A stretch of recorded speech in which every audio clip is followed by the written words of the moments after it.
I just mentioned earlier how non-Muslims now are reading the Holy Qur'an and accepting Islam in the West. This is a fact.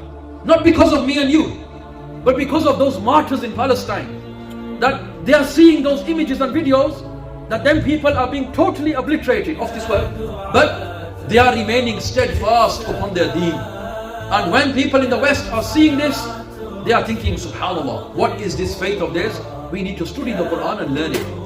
So if them people as non-Muslims are reading the Qur'an, it is more our responsibility to read the Qur'an, is it not? We should try to recite the Qur'an on a daily basis, every day. Make the Qur'an a part of your daily routine.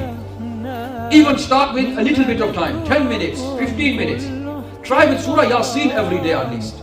But build that connection with the Book of Allah. And then try to recite a few verses and read some translation as well. And there is translation of Qur'an-e-Karim, Kanzul Iman. We have copies in this masjid, inshallah. I have some copies here and they're £10 per copy, just £10. An English translation at the masjid, and anyone who needs any translated copies can purchase some from the masjid as well. It's very important to read the Qur'an and connect with the Book of Allah. Because remember, victory only comes to those people who are connected to the Book of Allah and connected to the Deen. Our early pious predecessors, the early generations of Islam, why were they so successful?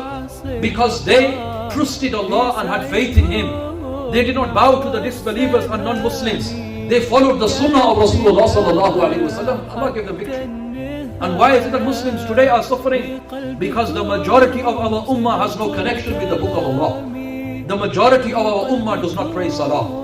The majority of our ummah has no connection with masajid, regular connection with these things.